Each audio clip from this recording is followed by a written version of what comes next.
What is the difference between the Son of God and the Son of Man? Some say the Son of God speaks of his deity, which it does, and that Son of Man speaks of his humanity. And Jesus was 100% man and 100% God, and the word Son of Man literally means a human male is what it means. But when Jesus referred to the Son of Man, there is a Jewish setting. There is a scriptural Old Testament context to the Son of Man that actually makes it speak of his deity. Why did Jesus speak of himself as the Son of Man? Today on Hot Topics, and the answer might surprise you.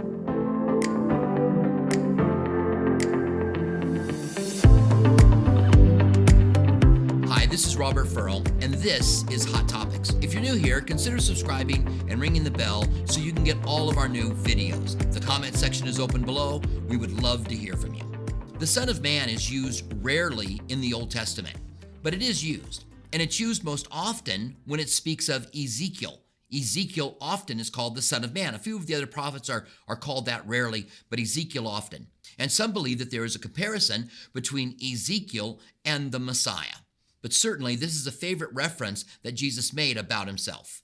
Let me give you an example. Matthew 6:13 says, "When Jesus came to the region of Caesarea Philippi, he asked his disciples, 'Who do people say the Son of Man is?' From there, they said, 'Well, some say you're John the Baptist, some say you're Elijah, some say you're Jeremiah.' And Jesus said, 'Who do you say that I am?' And Peter spoke up, and he said, 'Well, you are the Christ,' which is to be Messiah. You are the Christ, the Son of the living God." And here we have all three of these references together. Jesus calling himself the Son of Man, Peter calling him the Messiah and the Son of God. And Jesus says to Peter, "Flesh and blood did not reveal this to you, Peter, but my Father who is in heaven." So Jesus there affirms that he is the Messiah and he is the Son of God, but also makes a reference to him being the Son of Man. Now let's go to the end of Jesus' ministry. And he's brought before the Sanhedrin. He stands before the high priest Caiaphas. They had looked for witnesses against Jesus, but they could find none that agree. And this was really important because by 2 or 3 witnesses, someone was condemned. And they had to be able to bring these charges to Pilate because they didn't have the power to execute someone, only Rome did. And so being frustrated that they couldn't find any witnesses, he turns to Jesus and says in Mark 14:61 and 62, "Again the high priest asked him, saying to him, 'Are you the Christ, the Son of the Blessed?' Jesus said, 'I am.'" And this is another example of him affirming that he is the Messiah and he is the Son of God, or the Son of the Blessed, as Caiaphas calls him. But then he goes on to say, "And you will see the Son of Man sitting at the right hand of power and coming in the clouds of heaven." This is another example of Jesus referring to himself as the Son of Man. But here he puts it in the Jewish context. And the text goes on to tell us that Caiaphas tears his clothes and screams out, "What further need do we have of witnesses? This man has committed blasphemy." And they all agree with him. Then he said, "We have no need of witnesses," tore his clothes, and condemned him of blasphemy. Why did they get so upset?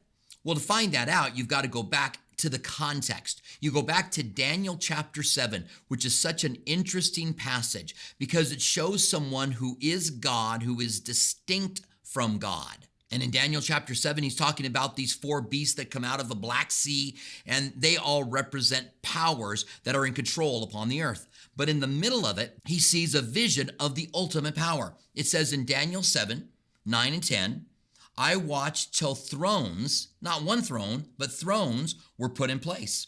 "And the Ancient of Days was seated. His garment was white as snow. The hair on his head was white like pure wool. His throne was a fiery flame. Its wheels a burning fire. A fiery stream issued and came forth from before him. And thousands of thousands ministered to him. Tens of thousands times tens of thousands stood before him. The court was seated and the books were opened." This looks like the day of judgment. It looks like we're reading this out of the book of Revelation. But then in Daniel 7:13 and 14, it says, "I was watching in the night vision, and behold, one like the Son of Man, coming in the clouds of heaven. He came to the Ancient of Days, and they brought him near before him. Then he was given dominion and glory, a kingdom, that all peoples, nations, and languages should serve him. His dominion is an everlasting dominion which shall not pass away, and his kingdom the one which shall not be destroyed. Jesus claimed before Caiaphas that he was the Son of Man of Daniel chapter 7. And that's why he tore his clothes. It's kind of ironic that Jesus, using the phrase Son of Man, speaks of his deity, but once you understand the Old Testament context, the Jewish context, then you would understand it completely. Whenever you're reading the New Testament now and you see Jesus make a reference to himself as the Son of Man, you know now that he's making a reference to himself as the one who's going to come in power and dominion and be given all of the kingdoms of the world, and his throne there will be no end.